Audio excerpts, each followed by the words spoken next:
Good morning from the heart of, well, for now, Siberia, actually. I'm visiting my parents for a few weeks and recording my podcast from here. So this is Food School Smarter, Stronger, Leaner podcast. Podcast dedicated to one thing: to learn and apply to eat better daily.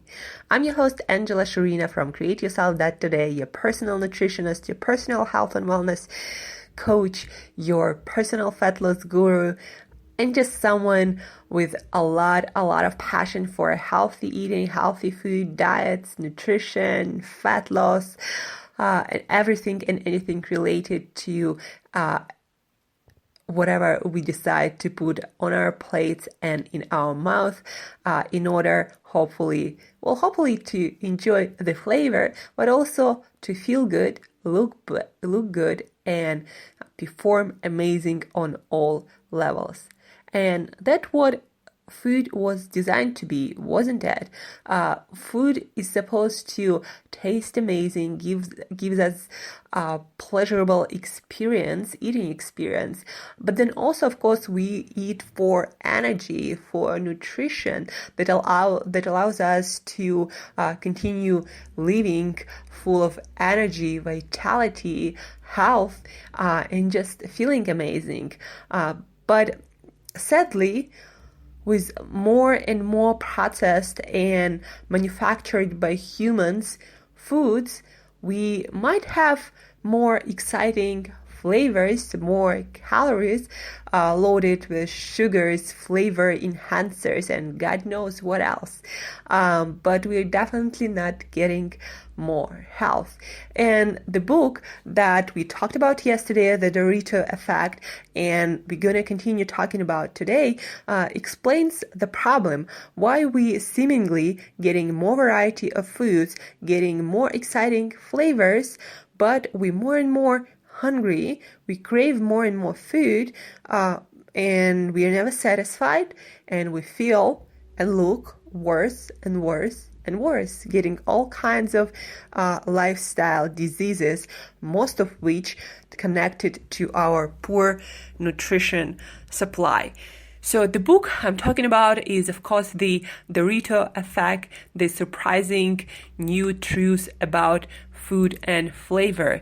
And if you tune in to the yesterday's episode, that was more about how flavor is connected to nutrition in food, in foods created by nature, and how by adding different flavors to foods that have no nutrition, we basically messed up our map in the brain that connects for us different flavors with different nutrition compounds that's supposed to benefit our health, and also how to fix that problem and get rid of never-ending hunger and cravings, and finally get the health, the energy you deserve, and lose all the flab that you don't really need. So today I just want to read a little bit from the book and draw your attention again to the problem that we humans created by manufacturing foods mostly to, it seems like, pack more calories in, more fat, more sugar, create more addictive foods to sell more, and then make the flavors more exciting. So our brain flares up with dopamine each time we bite into our food. What I was talking about. I always get carried away when I start talking about how our food supply got messed up. So the book, The Dorito Effect, is all about that connection between flavor and nutrition that existed and was supposed to guide us through nutrition choices easily, and so we could eat on autopilot, delivering the nutrition that our body needs without having to read millions and millions of nutrition books. The stupidest, quote unquote, no animal is stupid, but we humans possess a special kind of consciousness and intellect. So every animal knows what to eat when they get sick or when they need certain nutrients, right?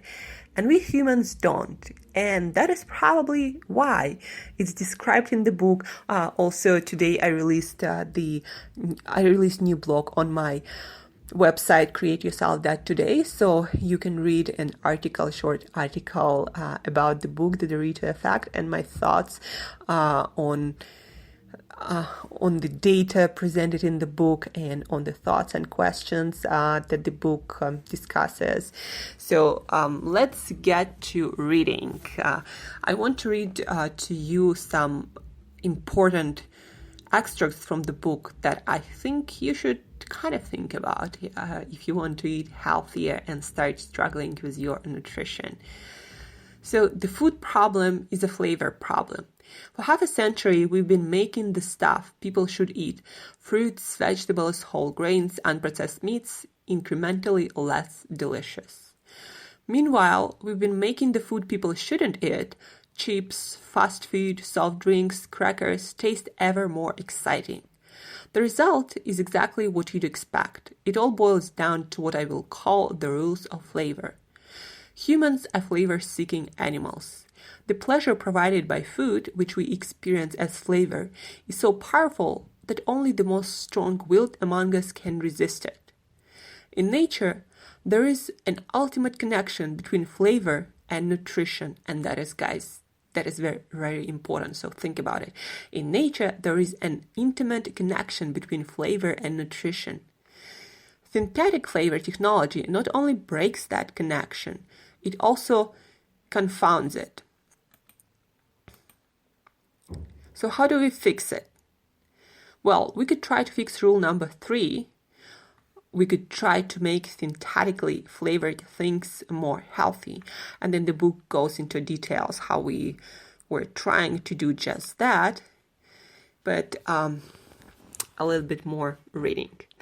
Food companies entice you with labels that promise health and vitality and then quietly slip you a massive heap of calories as a means of extracting money from you.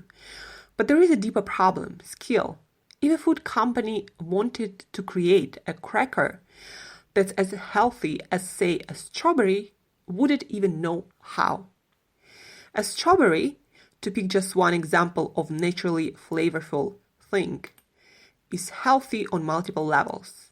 A strawberry contains vitamin C, vitamin E, vitamin B6, biotin, folate, niacin, pantothenic acid, riboflavin, calcium, potassium, magnesium, phosphorus, copper, boron, iron, iodine, manganese, molybdenum, zinc, omega-3s, a lot of compounds and fiber, and along with anywhere from 3 to 5,000 known plant secondary compounds, including, and there is a whole bunch of plant compounds, and then beta-carotene and 300 or so or aromatic compounds, about 80 of which we can pin down.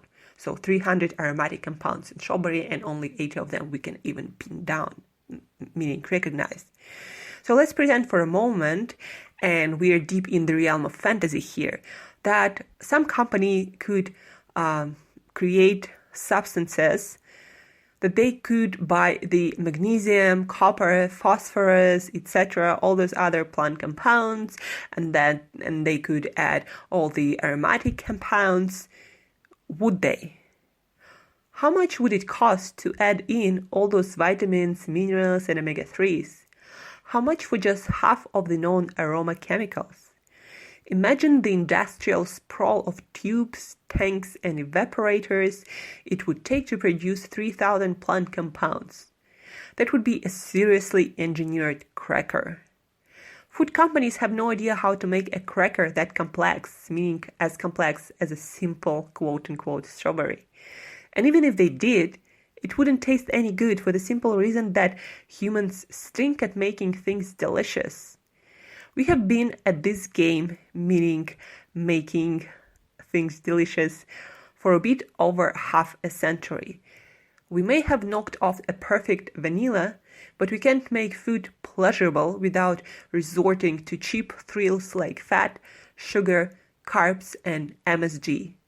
Consider a sour cream and onion potato chip contains 5.7 calories per gram. A nacho cheese Dorito has 5 calories. Honey mustard wheat thins 4.7 calories again per 1 gram.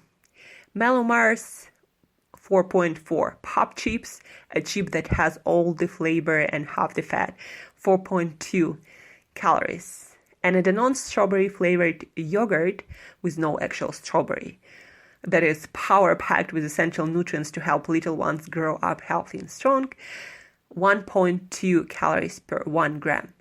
And the strawberry, 0.32 calorie per gram. An actual strawberry is a masterpiece of flavor engineering, the food equivalent of a car that gets 500 miles per gallon.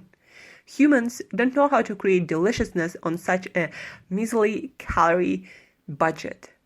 Nature has mastered the art of hedonic density, food that maximizes pleasure and minimizes calories. But we aren't anywhere close. We think the problem with processed food is that it's loaded with too many chemicals. But the truth is that it doesn't have nearly enough.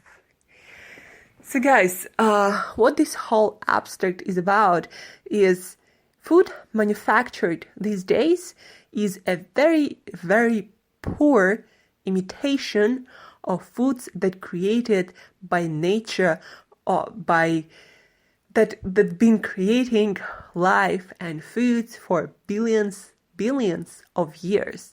And we've been only playing around with food for like 50 years. It's somewhere around the middle of 20th century when we actually learned how to copy some flavors like vanilla, for example. And even then it took us so long to actually figure out at least, the most important compounds in vanilla aroma and vanilla flavor. We still don't know all the compounds. We know what we can register.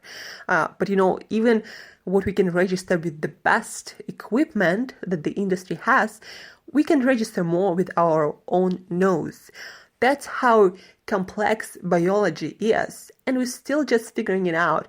And when we people start to eat all this processed food on a daily basis, in my blog I compare it's like trying to fuel the body that was manufactured by billions of years of evolution. Is like trying to fix a nanorobot with a hammer. It just, when you put in your body, guys, food that is manufactured by the food industry, you're putting some really, really, really cheap fuel inside yourself that mess up your system more than it does anything. There is no need for them. And my advice to you, as I follow this advice religiously these days, try to eat as much, if not 100%, as possible of foods that are created by nature and nature alone. And yes, sometimes you can add, some spice and herbs that also comes from nature, not from human being. But more to enhance the flavor that is already in good food, not to correct the blandness of poor quality food or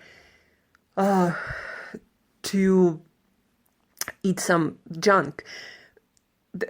The less of human manufactured food you eat, the better you're gonna look, the more energy you're gonna have, the better you're gonna perform mentally and physically, the less you're gonna get sick, if ever, the more robust immune system you're gonna have, the longer you're gonna live. That's why, there is now epidemic of degenerative diseases, because people eat junk, never giving their bodies what it really needs, and then on top of that, loading it with toxins that the body, on top of not getting enough nutrition, has to eliminate, not to, poison itself. So, guys, eat foods created by nature, grown, foraged, raised, food that was growing or was once alive and running around or swimming, and you're gonna feel so much better even if you don't count a single calorie or a single carb in your entire life. So I hope you enjoyed this episode and this little story from the book about the strawberry and a strawberry-like cracker from a science fiction, because no such thing exists, a cracker that is like strawberry. And if you have any questions, well, first of all, pick up the book. It's an amazing book, The Dorito Effect. Also, check out my blog on Create Yourself That Today. It's the latest blog. My thoughts and practical advice after I read The Dorito Effect. And if you have any questions, always feel free to shoot me email to Angela@createyourself.today. Check out what I eat on a daily basis on MyFitnessPal. Add me as a friend. I'm Create Yourself Today there. A lot of people add me there to peek at what I'm eating every single day. Sometimes I post pictures, but I always try to put all my nutrition in there. So that also check out, as I said, blog, shoot me an email, and thank you for listening, guys. Love you all, appreciate you all. Eat better, or you will suffer.